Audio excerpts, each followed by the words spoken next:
Noah arrived at the palace before first light. The city around it was quiet, like a breath held before a song. The streets were clean stone. The towers were pale glass. Every window caught the early glow of the sky and turned it into soft color. He walked with a small tool pack on his back and a coil of fiber line over his shoulder. He had come a long way from the service dock, up through narrow lanes and calm plazas. He felt tired, but alert. This job mattered. The palace systems had sent a request to the guild. The request said there were small faults in the signal lattice above the throne hall. The guild sent him because he was careful and patient and did not talk more than needed. 2 gatekeepers met him at the eastern arch. Their armor looked like smooth stone. Their faces were kind. One had a short crest of silver hair and the other had none. The one with the crest spoke. "State your name and task," she said. "Noah Hale," he said. "Maintenance Engineer, Guild File 712. I am here to inspect the lattice in the throne hall. There is timing drift in the sensors." They checked a slate with soft, blue letters. Then they bowed and waved him through. A steward with calm eyes waited on the other side. She wore a plain gray sash and held a thin tablet. Her name, she said, was Mara. She walked with him across a long courtyard. A wide pool lay still at the center. Tall reeds moved a little in the morning air. Tiny birds stepped on the water plants and did not sink. The scene looked peaceful. It soothed his nerves. Mara spoke in a steady voice. "You will work in full view. That is a rule here. The court may watch. Do not hide your hands. Do not hide your tools. If you need to change something, say so first." "I understand," he said. "The lattice is old," she said. "Older than the palace. Older than the city. It listens to the ruler. It tells the people how to act. Calm glow means life is steady. Red means be gentle and slow. Blue means be quiet and think. You will see other colors if you stay. Do not fear them. They are not sickness. They are signs." He nodded. He had read some notes, but hearing it from her made it feel real. He liked rules that were clear and simple. He liked when work happened in the open. It cut down on mistakes and on doubts. They passed through high doors into a long hall. The roof looked like a forest of white ribs. Thin beams of light ran through the ribs and crossed at fine angles. It felt like walking inside a crystal. The floor was smooth stone, warm underfoot. Voices from servants and courtiers were soft and careful, as if everyone had promised not to break the morning. The air smelled faintly of old books and clean water. Near the far end, the hall widened. There stood the throne. It was not a heavy seat. It was a curve of pale glass that rose like a wave and held a cushion of light. Lines of silver metal wrapped the curve like vines. Above the throne hung the lattice. It looked like a cloud of thin rods and tiny mirrors, all held in place by threads of brightness. The threads hummed in a pitch too high to hear, but Noah felt it in his teeth. He knew that feeling. It was the edge of a frequency, asking to be tuned. People were already gathered. They stood in a wide arc, leaving a clear path to the throne. Some wore bright sashes and fine pins. Some wore white coats and carried slates. A few guards stood with hands at ease. At the center of it all sat the queen. She was not tall or short. She sat with a straight back and a still gaze. Her hair was dark and held with a simple band. Her skin held a soft light, as if the air had kept one small piece of sunrise just for her. It was not a glow that hurt the eyes. It was gentle. Noah stopped for half a second. He had seen a lot of things in old stations and new cities. He had never seen a person who carried light with such calm. Someone announced him, but the words fell away in his head. He took one more step. He did not want to be rude, yet he could not help looking. The light shifted when she turned her face toward him. It was like a lake when a cloud moves away. Her voice came clear. "Why are you staring?" Noah felt heat in his ears. He could lie and say he was tired. He could say he was looking for a path to the upper catwalk. The easy answer would keep things smooth. He chose the plain truth instead. It was how he worked. It was how he made trust in places where trust came slow. "Because you are glowing," he said. A ripple passed through the hall. It was small but real. People glanced at each other. A few fists curled. A guard lifted his chin. The queen's light, once soft, shifted. It moved to a warmer tone. Then it rose to a clear red, like a coal when fresh air hits it. Noah did not step back. He held his hands still and open. He kept his eyes level and kind. He had read the guild note about colors. Red meant stress. Red meant the people should be gentle and speak true. He had just spoken plain truth, but the moment needed more help. "I am sorry," he said in a calm tone. "I do not wish to be rude. The glow is beautiful. I also think the lattice above you may be part of why it changes so fast. I see a flicker in the crossbeams. I would like to inspect the timing if you allow it. I will do nothing without saying it first." The queen watched him. The red did not deepen. The court waited without breath.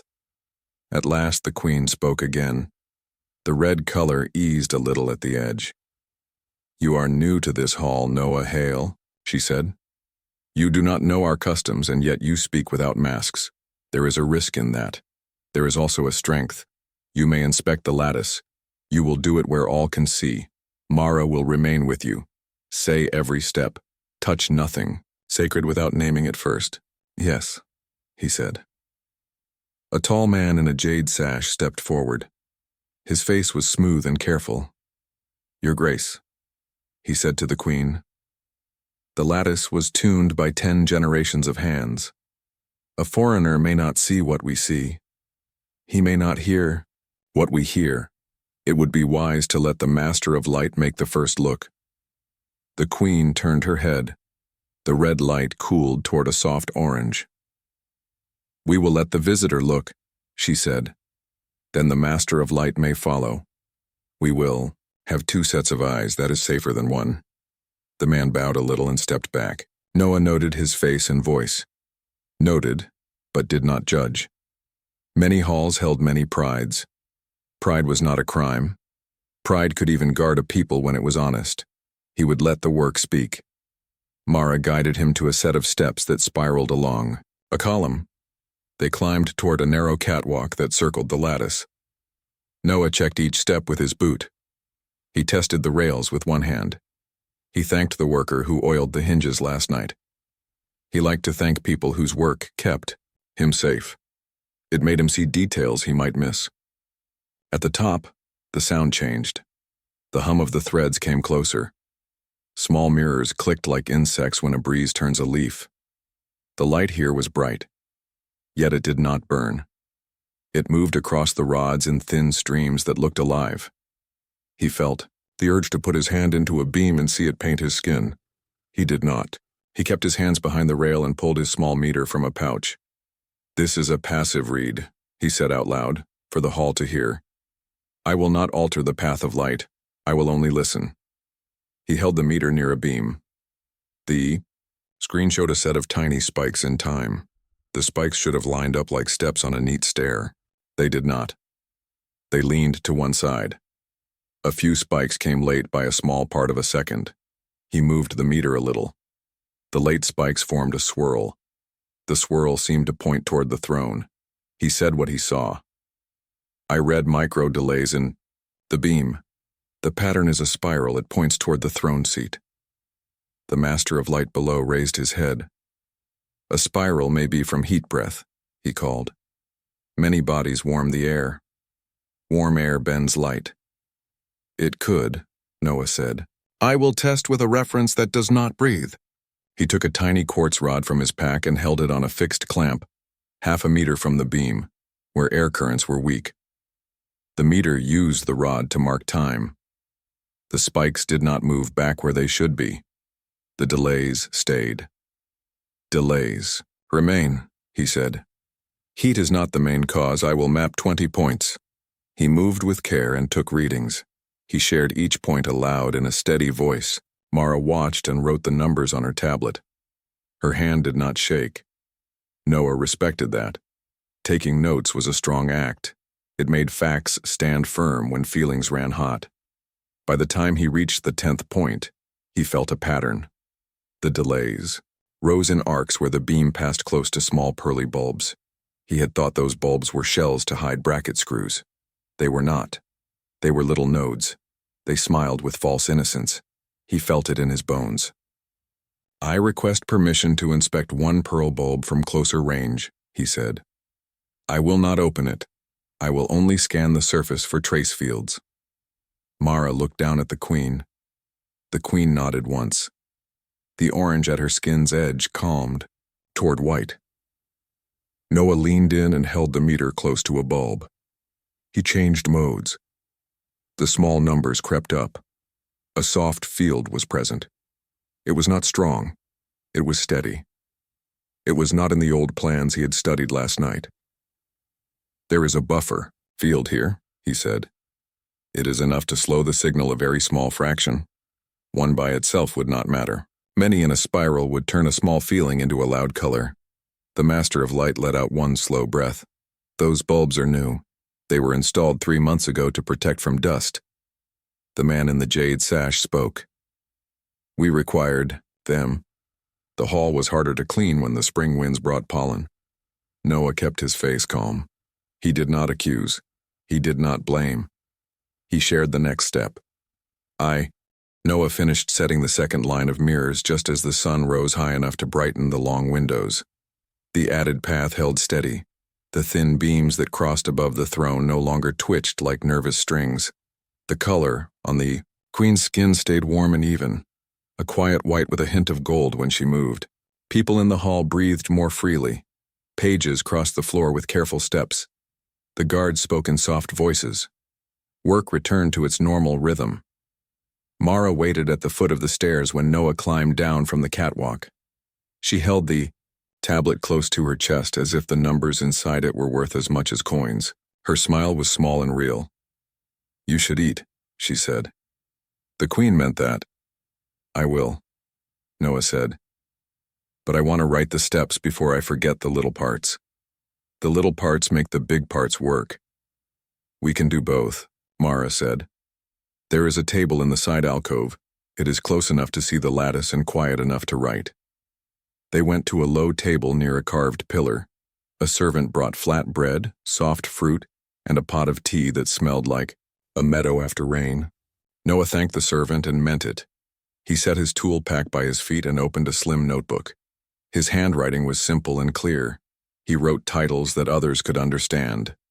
Quiet Path, Line 1, bracket sizes and screws, angles for morning light and evening light, how to clean without touching beams. Mara sat across from him and added notes of her own. She wrote the time and the weather and the number of people in the hall, because she had learned that small details helped later. The Master of Light came to the table with a slow step. His hair was pale at the edges and his eyes looked slightly tired now that the crisis had eased. "I am Kalen," he said with a small bow. "I should have told you that earlier." "Noah," Noah said, returning the bow. "You have cared for this hall a long time. Long enough to know I can still learn," Kalen said. He looked up at the lattice. "I will admit this to you. When you first spoke of delays, I felt my pride stand up like a dog that thinks a stranger has entered the yard. That was not useful. I see now your readings match what I could not name." "Thank you." Noah poured tea and slid the cup across. "Pride protects craft," he said. "It can also make craft slow to change. We can keep the good part and let go of the bad part. The numbers help with that." Kalen smiled into his tea. "Yes. The numbers do not flatter or insult. They just stand." Across the hall, the heralds waited with their rings and scrolls. The leader of the group, a woman with steady eyes and a steady voice, stood near the herald wing. Her ring mark matched the loop trace Noah had found on the panel. She watched the queen, not Noah. She seemed to brace herself for a formal call. The man in the jade sash stood a few paces from the throne.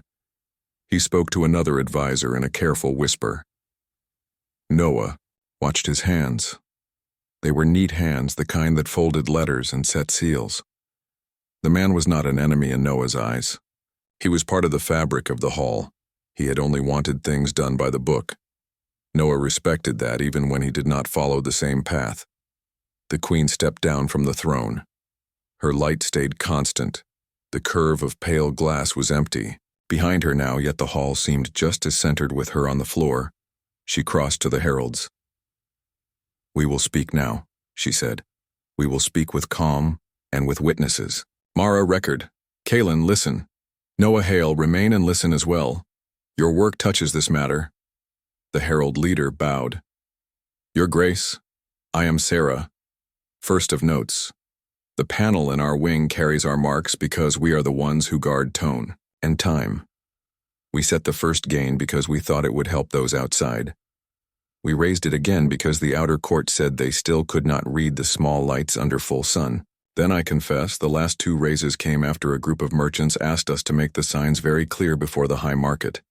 They said clear signs would prevent panic during the season." "Which merchants?" Advisor Wren, the man in the jade sash, asked. "From the river gate," Sarah said. "The ones who deal in short-term price goods. They said red would keep bargains from becoming crowded. They said blue would keep haggling fair." A murmur moved through the court. Not angry. Troubled. The queen's light did not flicker. "Sarah," she said, "this hall does not sell its signals. It does not rent red to shape a line in a market. The colors are a covenant between the ruler and the people.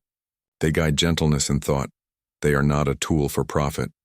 Sarah kept her chin up. "Yes, Your Grace. We see that now.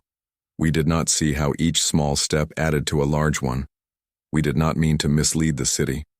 We wished to help." Noah watched her face. He did not see lies.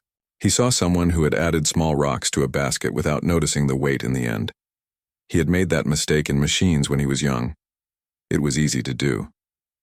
Advisor Wren spoke, careful again, but warmer than before. "Your Grace, the city faces a day of festival 7 days from now. Banners will hang from the walls. The outer courts will be full. The Rivergate merchants expect one of the largest crowds in the season. If our signals wobble then, even by a finger's width, we will have confusion.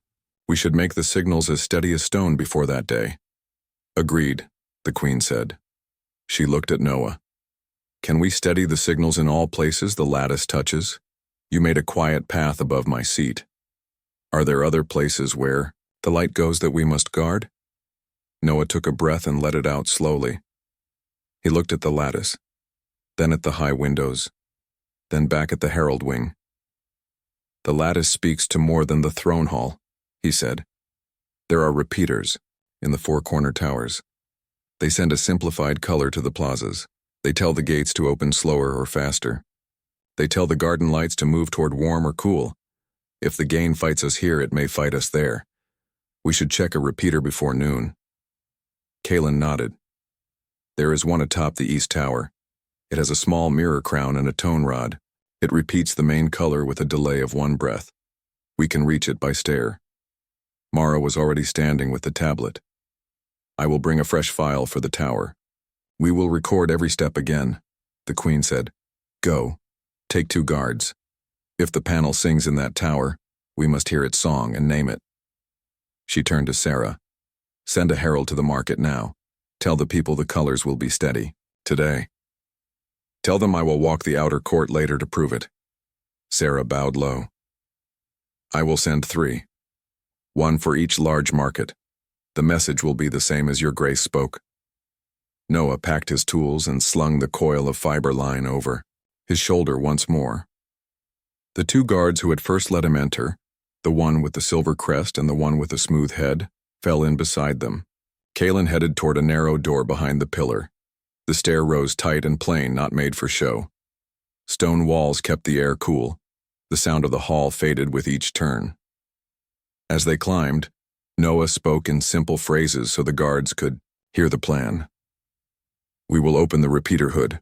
We will not touch the rod. We will map the gain. If it is clean, we will draw it. If it is not clean, we will describe the dirt."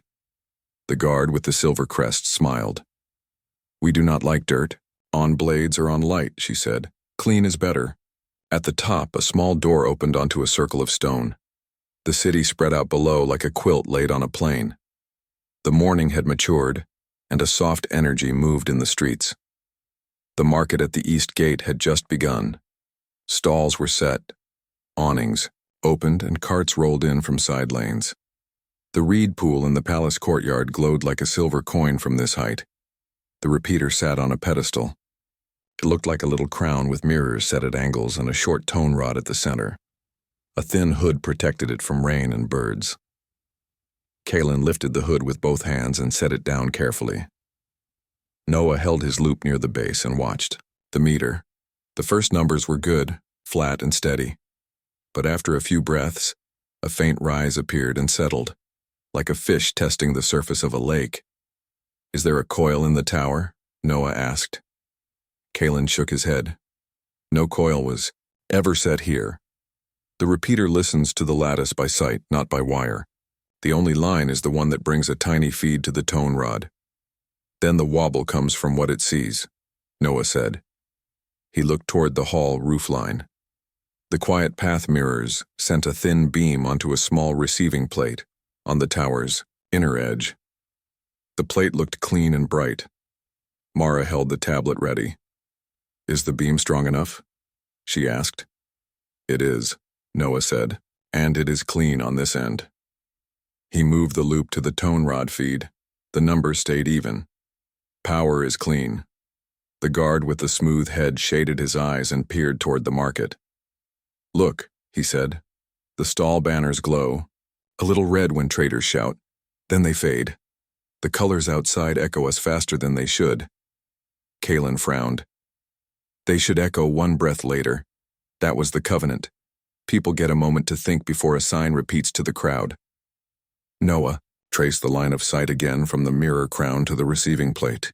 "Something is adding a fast echo between the hall and the tower," he said. "Not here. Between.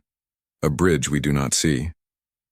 Mara pulled a rolled map from a tube at her belt and spread it on the stone. "There are small signal stones along the roof line for maintenance time. They help workers see the hall colors when they climb. They are not strong. But there are many." Kalen pressed his finger on a ring of dots near the eaves. "These," he said. "They sit along the great gate began to close. Stone touched stone with a slow, certain sound that everyone in the market knew. It was the sound of habit. It was the sound of the city practicing safety. It was also the wrong sound for a day that should have been calm. The banners near the river gate wavered between colors as the beacon crown argued with the throne's white beam. People below looked up with hands half raised, unsure whether to keep shopping or to go home. Noah did not look down. He kept both hands on the fiber line and kept the direct beam from the throne steady on the beacon crown. The light at the crown held white for 5 breaths, then 6, then 7. Each breath counted was a thread that kept the city from tipping. Kalen crouched by the mirror and fixed the holder with a spare tie. Mara watched the meter and called the rhythm in a clear voice that kept worry from growing too fast. The first notch of the gate eased a finger's width farther, then stopped. The second notch hesitated. The ancient governor inside the wall faced a choice it had not faced in years: obey the schedule or obey the throne. It did what old machines often do when told 2 truths. It tried to do both and made a rough sound that was not quite either. "Hold," Noah said. He did not raise his voice. He let the beam and the rhythm be the loudest thing on the platform. The crown's red thinned another shade. White pushed into the mirrors and grew. Kalen leaned toward him. "There is a pause notch in the gate," he said softly, as if talking near a sleeping child. "It was built for ceremonial stops, so the court could greet guests with the gate half open. We never use it. The notch sits between first and second. If the governor hears a certain tone, while the crown holds white, it will rest there." "What tone?" Noah asked. "A low D that matches the water mains," Kalen said. 12 beats, then silence. Noah looked at the short tone rod built into the beacon crown's base. "Can you make it sing that without touching the schedule?" Kalen nodded once. "If the rod hears a clean pulse and the crown sees white, it will accept a local command." Mara was already opening a small case that held a pocket striker and a tuning fork used for maintenance. She struck the fork and checked its voice against the wind, then passed it to Kalen. He set the fork beside the rod, then used the striker to wake the rod to the right voice. It read the fork, listened to the crown, and agreed to be useful. Mara counted. 1, 2, 3. The low tone thrummed through the platform and into the wall. The gate listened like a large animal listening to a kind hand. It gave a small sigh and settled into the pause notch. The second notch stopped thinking about moving. The first notch rested. The banners below cooled toward Peach. The crowd steadied. The pause is fragile, Kalen said, still quiet. If the crown reddens again, the governor will ignore the tone and move. Then we keep the crown white, Noah said, and we give the gate a better habit before the next test. He eased the line into the clip Kalen had fixed and let his arms rest without letting the beam shake. The clip did most of the work now. He watched the meter. White held. He let himself breathe once, slow and deep. We need a mirror line from the throne to this crown, he said. Not a wire. Not a command. A simple path for light that ignores the schedule box. Permanent, boring, honest. Agreed, Kalen said. We can take mirrors from the store and from the old gallery. But between the hall and this tower there is a street bend and a chimney stack. We will need a turn mirror above the spice shop. Ask, Noah said. Mara had already sent the message. The reply came fast and eager from the shop's owner, a consent and a promise to clear the ledge. Noah smiled once. The city wanted to help itself. Sarah's voice carried up from the gate. The queen is white, she called, clear as a bell. This is a drill without cause. Walk calm. Keep the way open. Let carts move slow. Tell one another the truth. The crowd answered with a wave of low voices that did not rise into worry. People repeated her words to those farther away. A cartwheel creaked. A child asked a question. A vendor folded the red cloth at the edge of his stall so it would not add to the color by mistake. The city practiced a better habit in real time. Go, Noah said to Kalen. Bring the first mirrors. I will keep the line aimed. Mara, please mark every angle. We will need to set the path again in the morning light and evening light. Kalen moved with a step that was quick but not careless. The guard with the silver crest went with him to carry frames. The other guard stayed and watched the stairs, not because anyone was a threat, but because it is good practice to keep an eye where a step might fail. Mara stood by Noah and wrote. Angle at the crown, 1 finger right of the central strut, she said as she drew. Height of line, 2 handspans above the hinge. Rhythm of the throne beam, steady white, no pulse. Note. The wind, Noah said. Even a small draft pushes thin light. She held a ribbon by the rail. It moved just a little and then hung quiet. Wind. Low. From the river. Kalen returned with a square mirror and a U-bracket. The mirror had small scratches at the corners. From long use, which Noah liked. Things with a few old marks tended not to surprise him with hidden shine. Kalen set it on the tower ledge at a shallow angle. We will make the first step, Kalen said, from the crown to the spice shop wall. Noah shifted the line so the throne beam painted the new mirror face. The mirror sent a neat slab of white across the street. The spicy air from the shop rose and warmed Noah's cheek. He aimed the beam a fraction. The slab of white found the shop's upper bricks and rested there like a quiet hand. The shop owner waved from the roof with both arms and laughed. Others on nearby roofs waved too. People like to watch useful light. It feels like watching a plan become real. Sarah sent a runner with a second mirror. The boy climbed with the care of someone who had carried fragile things all his life and set the frame where Noah pointed. The slab of white stepped cleanly from the beacon tower mirror to the spice shop mirror, then toward a small arch over the lane. Third mirror on the arch, Noah said. Shallow angle again. By the time the third mirror was set, the gate had not moved. The pause notch held. The banners were white gold. The stubborn hum in the beacon's schedule box lost its power the way a story loses power when people tell a truer story next to it. Mara glanced at the meter. White solid, she said. Crown steady. Market calm. Kalen tapped the tone rod once more with the striker. Not to command. but to tell the governor it was not alone. The old iron inside the wall answered with a content little sigh that only someone who loved machines would hear. Noah felt his shoulders soften. The worst turn of the moment had passed. It was time to understand the cause under the cause. Who set the schedule to run today? He asked. Kalen shook his head. Not I. The heralds keep that ledger. Mara sent a note to Sarah. The reply came back with a short list of dates and initials. It says the drill was set to off, Mara read. Then 2 nights ago, a second source updated the schedule. The ledger does not show a name, only a keynote. Archive sync. Kalen frowned. Archive? The Civil Archive keeps backups of old policies. It should not push live changes without the hall asking. Where is the archive device? Noah asked. In the old library under the west wing, Kalen said. It was built before my teacher's teacher served. It makes copy notes of rules, so they do not die when a slate breaks. Mara's pen hovered. If someone told the archive that a drill should run, the archive might feed the beacon schedule without asking the hall. The beacon would think it was hearing an older order that we had forgotten to honor.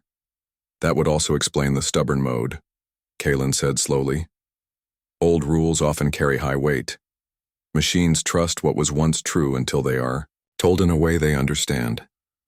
Noah watched the white slab sitting on the spice shop's wall. He watched the crowd below, which had decided to move like a careful river instead of breaking into separate streams.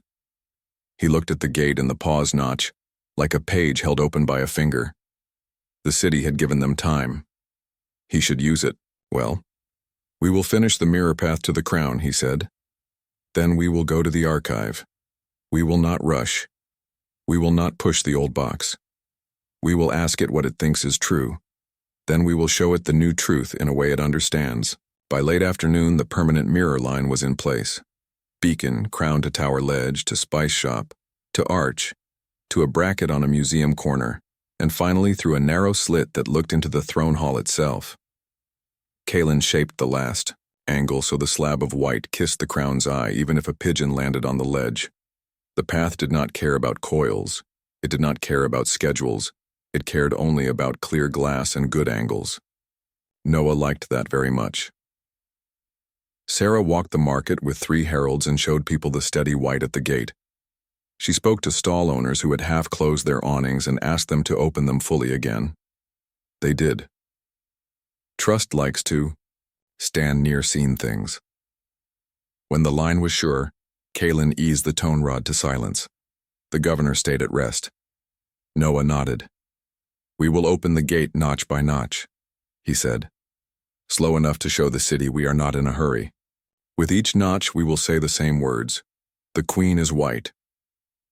Mara sent the phrase to the heralds. They spoke it in the same plain cadence each time the wheel turned. The gate listened. The old iron obeyed with good grace. When the last notch eased back and the gate stood fully open, the market gave a small cheer like a pot that has reached. Dusk drew a soft line across the city as Noah, Mara, Kalen, and the 2 guards reached the west tower. The sun slid behind the ridge where the caravans waited. From the tower balcony, the road looked like a quiet river of wagons and pack animals, holding still. Lantern crews on nearby roofs were testing festival lamps one by one with careful wicks and careful hands. The air held the smell of spice, clay, and warm stone. Show me the path, Noah said. Kalen pointed. The throne's white beam had been carried by 3 mirrors, from the throne crown to a museum ledge, then to a low arch over a lane, then to a shielded shelf on the west tower itself. The new mirrors were set on firm brackets, their angles marked in chalk. Nothing wobbled. Nothing rattled. The repeater crown drank the white and offered it back to the city without fuss. Mara stood near the bracket and held the tablet close. I will note every small change, she said. If we see a blink, I'll write the time, the wind, and any sound. The guard with the silver crest crouched by the tower rail and scanned the roofline below. The other guard watched the sky where swifts twisted in playful arcs. The hall, behind them, was quiet now, steady as a sleeping lake. Sarah's heralds were stationed at the gates with the same short phrase ready on their tongues. The queen is white. A breath passed. Another. The beam held. Then for the smallest slice of a heartbeat, the white on the repeater crown cooled toward gray. It was subtle. A person blinking would have missed it. But Noah had taught his eyes to watch the edges where change first shows. He saw it. One soft dip and then back to full white. Blink, Mara said, writing her voice calm. Just after sunset, no sound, wind low. Again, Noah said softly. They waited. The swifts drew a spiral, then broke away. A kitchen vent below sent one brief puff of steam into the evening. The lantern crew across the lane cupped a match with a hand and coaxed a wick. None of it touched the path. The second blink came 30 heartbeats later. Same gray dip, same quick return. Kalen frowned. Not smoke, he said. Not glass settling. Something thin, Noah answered. Something that does not stay. The guard with the smooth head tilted his face toward the wind. I felt a thread against my cheek, he said, surprised by his own words. Light as a hair. Where? Noah asked. By the inner rail, the guard said, pointing to a spot a little lower than the mirror shelf. It was there for one breath, then gone. Threads, Noah said. Simple. He rose and walked the rail with slow, patient steps. He kept his hands open, palms forward, so whatever was there would catch the slightest draft. On his third step, he felt it, a whisper across his fingers like spider silk. He did not grab, he followed. The thread slid over the back of his knuckle and floated toward the shelf, pulled by some small force below. It crossed the beam and vanished off the far side, invisible again unless it chose to catch light at just the right angle. Mara wrote, one more line. Thin thread crossed the path, she said, then fell. Kalen's jaw tightened. After the coil stones and the beacon drill, he said, now we have threads. Threads do not grow on their own, Noah said, gentle. They come from a hand. He crouched and peered over the outer edge. The west wall had small hooks and anchors for banners. On two of them, loops of near-invisible filament twitched. The line ran down to the shadow of an awning, where a small spool waited like a quiet insect. Even from above, Noah could see how fine the line was. A soft breath could lift it. A held breath could lower it. He looked at the angle. The line cut through the mirror path at just the right height to make the beam dip, but not vanish. Someone is teasing the light, the Silver Crest guard said, almost to herself. Noah did not answer with anger. Anger is loud. Loud talk shakes steady hands. He spoke like a ledger. We will collect one spool. We will not accuse anyone until we have a face. Kalen nodded once. I will go down, he said. The shopkeeper in that awning knows me. I'll go with you, the smooth-headed guard said. The two of them disappeared down the stair with soft steps. Mara and Noah stayed at the top. They watched the line twitch again, cross the beam, and fall. Each time, the repeater crown made a shallow gray blink that only careful eyes could see. Pattern? Mara asked. 40 heartbeats, Noah said after the fourth blink. Near. Enough. Wind? She asked, holding a ribbon near the shelf. The ribbon barely moved. Too regular for wind, Noah said. Kalen returned with the small spool in his hand, wrapped in a cloth to show care. He set it on the stone. It was a thin wooden disc with a little metal axle and a simple latch. On the side, almost too small to see, a tiny emblem had been burned, with a hot pin, 3 dots in a row under a curved line. Kalen squinted. That is the mark of the wind post, he said. The couriers who fly notes and parcels along the wall at night, where the streets are tight. They use gliders and small boxes and sometimes kite lines. They practice at dusk. Mara looked at the spool and then at her notes. This line rose every 40 heartbeats, she said. Is that a practice rhythm? Could be, Kalen said. Couriers count to keep spacing when they share the air. Noah touched the cloth, not the spool. "We will ask the wind post," he said, "and we will check the other anchors." They walked the parapet. On the second anchor, they found another tiny spool, this one nearly empty. On the third, they found a notch in the stone, where a thread had rubbed for only a short time, leaving a soft line of dust. On the fourth, nothing at all. The pattern was too clean and too careful to be a mistake. Before anyone spoke more, a shadow passed below the beam, quiet, quick, a slender triangle sliding along the edge of the wall, a small glider, wings of silk stretched over a light frame. It flew low, almost brushing the stone, and it rose for one breath into the mirror path like a fish tasting air. The repeater crown dipped gray and returned. The glider tilted a wing and slipped away into the dusk beyond the arch. The silver crest. Guard stood with her mouth open, not in fear but in a kind of stern wonder. "Whoever it is," she said, "they are good." "Good can still be careless," Kalen said softly. A bell sounded from the ridge. The caravans had seen the flicker. They spoke to one another with their own bells. The Queen had promised clear signs. The city had nearly lost the day once already. It could not lose the night, too. Noah felt the day choosing its low point. He did not rush. He did not scold. He looked at the path with the same patience he used for stubborn pumps and valves. "We need a path that does not care about threads or gliders," he said.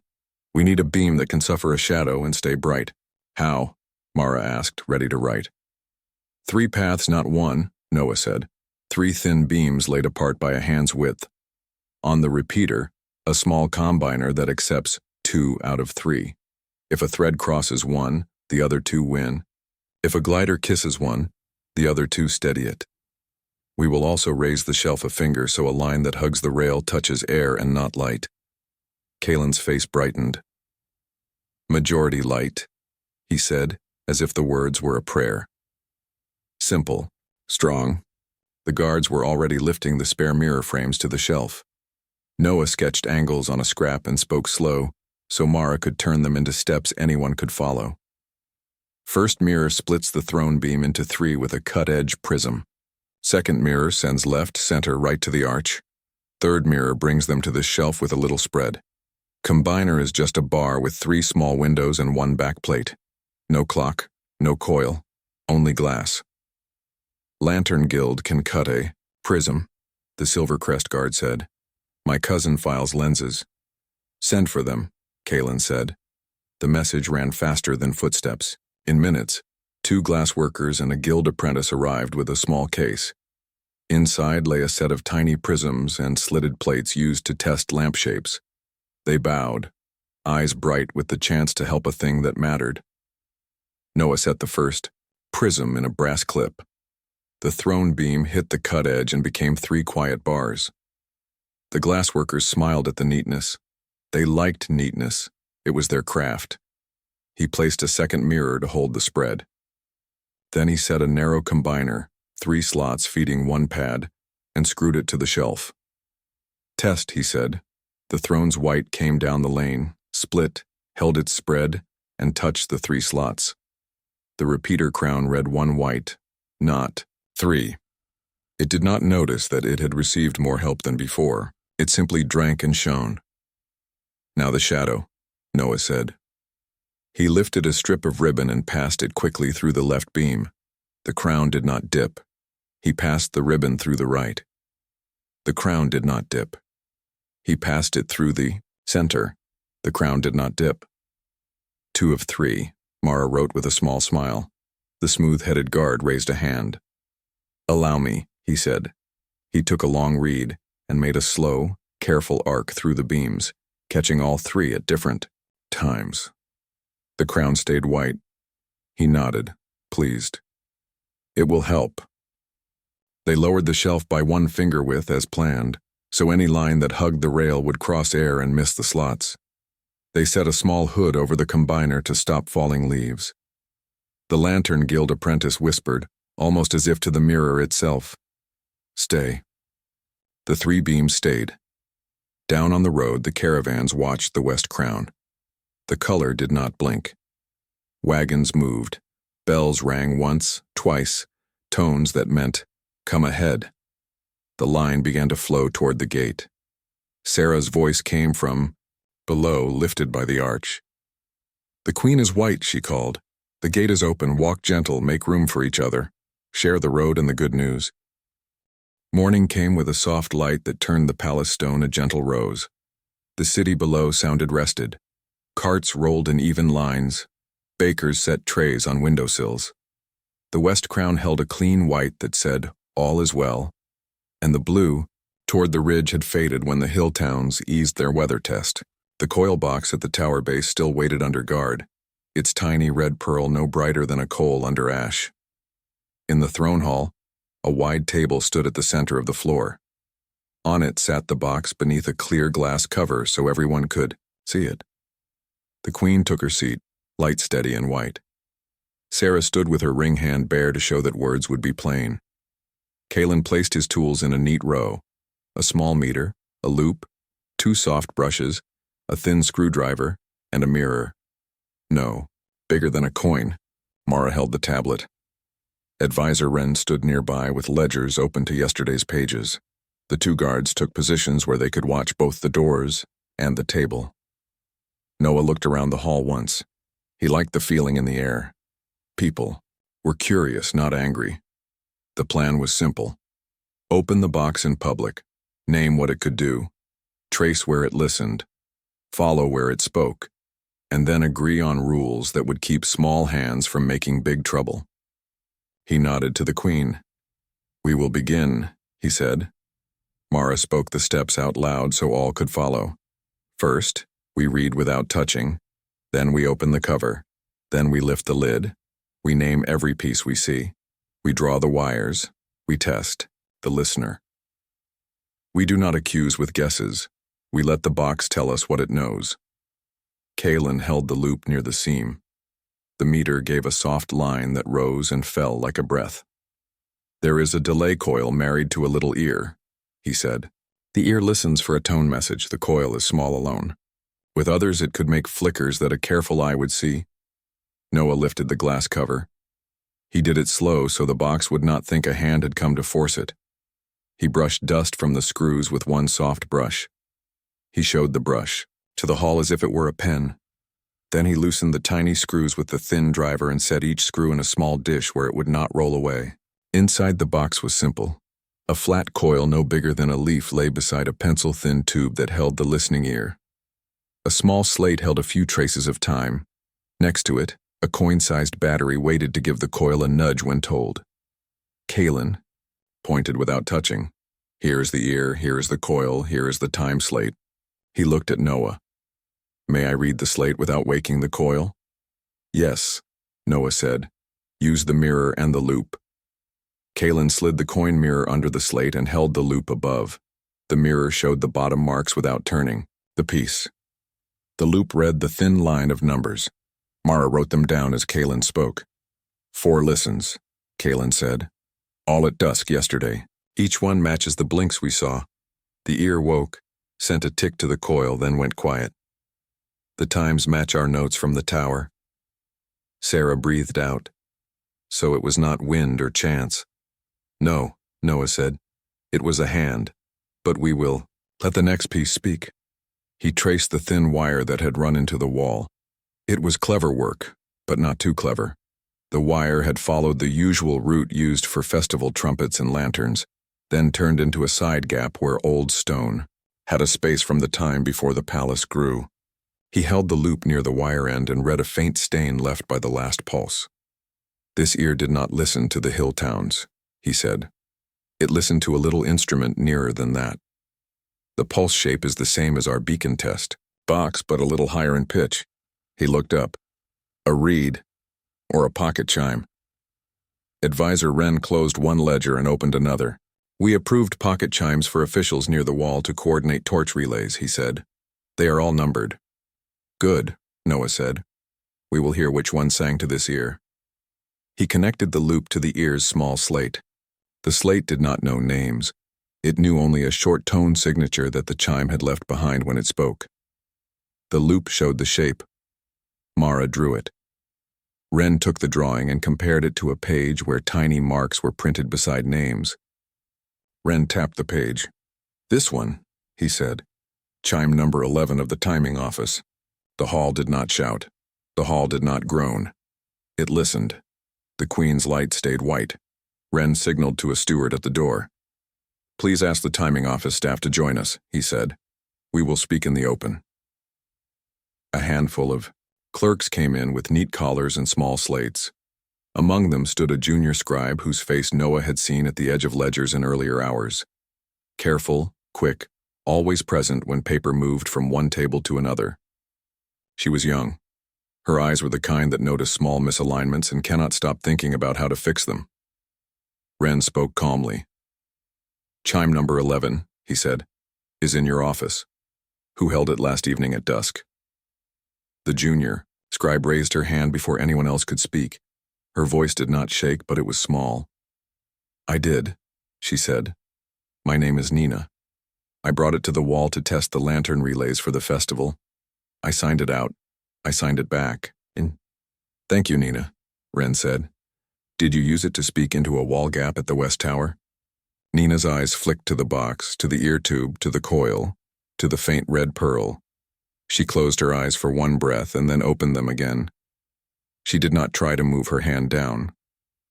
"Yes," she said. The hall stayed very quiet, not heavy, just attentive. The Queen did not change color. "Why?" Sarah asked gently. Nina took a second breath. "Because 2 nights ago, a merchant near the river gate told me that people did not trust our colors.